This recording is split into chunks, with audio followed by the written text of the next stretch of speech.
regardez cette vidéo.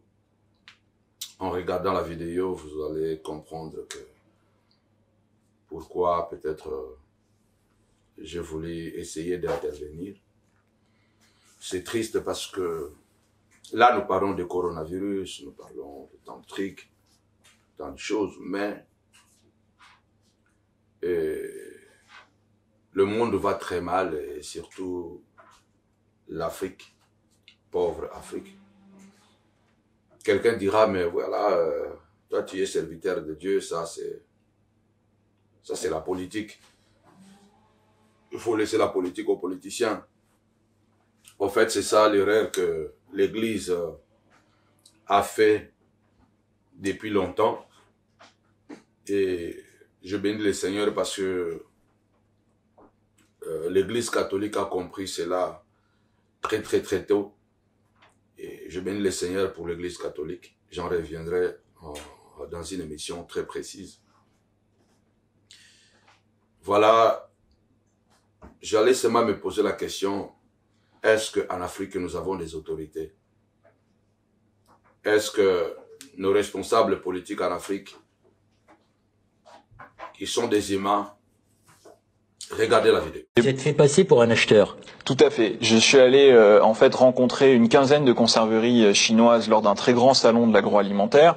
J'ai dit que j'avais des intérêts au Gabon, ce qui n'est pas le cas, je rassure les sociaux qui nous regardent, et que ma famille était dans l'import-export, j'étais voilà une grande famille d'industriels en Afrique, et j'ai négocié en fait des importations de concentré de tomates. Et là, les Chinois m'ont tout de suite proposé de couper le produit pour que ça soit moins cher et de mettre à ma guise, c'était moi qui décidais, 20% de fibres de soja, 30%, 40%, voire 50%. Et donc aujourd'hui, ce vent se commercialise en Afrique, majoritairement en Afrique de l'Ouest, un concentré qui est coupé. Ce n'est pas indiqué sur l'étiquette. On lit ingrédients, tomates, sel. En réalité, ce concentré est coupé. Et parfois, ça j'ai pu le constater au Ghana, c'est du concentré qui est périmé, qui a perdu sa couleur rouge, qu'on coupe avec des additifs, qu'on recolore en rouge et qu'on écoule sur les marchés. Donc c'est un produit qui est dangereux, c'est un produit qui détruit les filières locales, c'est un énorme scandale sanitaire. Malheureusement, parfois, la corruption des Chinois étant, pour certains cas, dans ce business-là sans limite, eh bien ça se fait avec la complicité de certains dirigeants africains. Je sais qu'il y a énormément de fraude aussi au niveau des codes douaniers. On importe du concentré de tomates et on indique un autre code douanier pour être moins taxé. En fait, on s'aperçoit qu'on ne peut pas avoir une prise sur l'économie si on ne contrôle pas les flux de marchandises. Et je crois que ça, c'est une idée vraiment importante. J'ai voulu, sans finalement faire de propagande et d'idéologie, montrer concrètement les flux de manière factuelle et que chacun puisse voir qu'en fait, les nœuds douaniers, les frontières douanières sont des éléments importants si à un moment on veut intervenir. Ok. Vous avez regardé la vidéo. Moi, la question que je me pose ici, est-ce que c'est la faute aux Chinois ou c'est la faute à nos dirigeants? Là, ce n'est pas un Africain qui parle, c'est un Européen qui parle. On peut sous-entendre qu'il y a des guerres entre les Européens et les Chinois parce que les Chinois sont en train de progresser, sont en train de conquérir le monde. Mais ça sont des choses qui font très mal. Et de voir l'avenir de l'Afrique demain. C'est très triste parce que l'alimentation, c'est la vie. La nourriture, c'est la vie. Et malheureusement, nous avons des dirigeants inconscients, des dirigeants bandits, des dirigeants voleurs, des dirigeants aînés qui n'aiment pas leur peuple. Parce que quand on voit, après 30 ans, après 40 ans, après 50 ans, parce que beaucoup de pays africains ont fêté au minimum 40 ans de l'indépendance, depuis que, au point de vue du papier, pas pratiquement, théoriquement, l'indépendance des colons.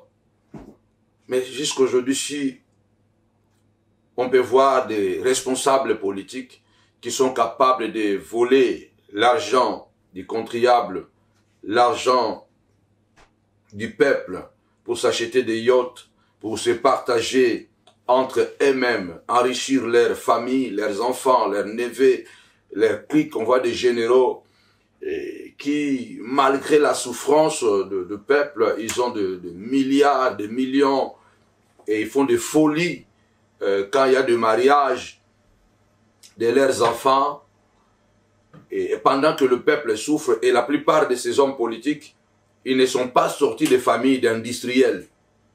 La plupart de ces hommes politiques, ils n'ont rien inventé comme celui qui a inventé, le petit qui a inventé Facebook, l'autre qui a inventé WhatsApp, qui a inventé Instagram, qui a inventé... voilà, ils n'ont rien inventé. Ils sont devenus extra-millionnaires, milliardaires, et on ne comprend rien du tout. Et tout ça au détriment du peuple. Alors, est-ce que moi j'ai dit, est-ce que c'est la faute aux Chinois qui empoisonnent l'Afrique?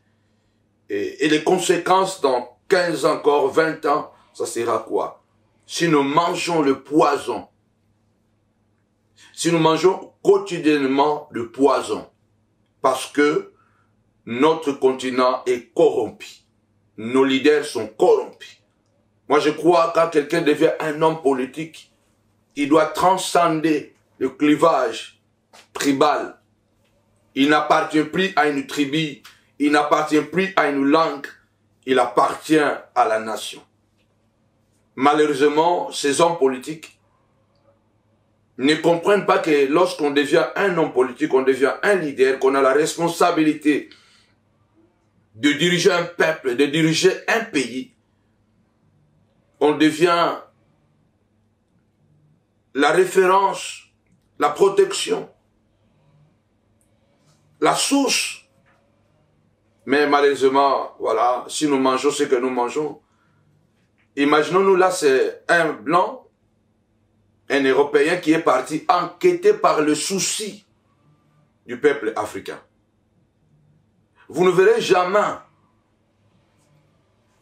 un leader politique venir peut-être faire des interventions pareilles.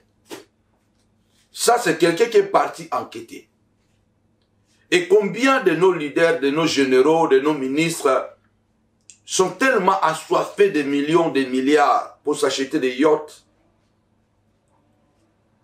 autorisent ce genre de marchandises entrer chez nous. Nous avons des faux poulets, des fausses viandes, tout est faux, tout est faux. Que Dieu nous bénisse, que Dieu se souvienne de l'Afrique. On se dit toujours, mais la politique, Jésus a parlé de la politique, hein. Jésus a parlé de la politique. Quand Jésus parle qu'il y aura des guerres, une nation s'élèvera contre une nation, un peuple contre un peuple. Ce ne sont pas les civils qui font la guerre, ce sont les politiciens qui font la guerre. Jésus a parlé de la politique. J'en reviendrai. Mais bon, c'était vraiment choquant tellement en regardant cette petite vidéo. Ça m'a choqué et j'ai tenu quand même à partager ça. Prions pour l'Afrique. Les Arabes ont réussi quand même à construire Dubaï.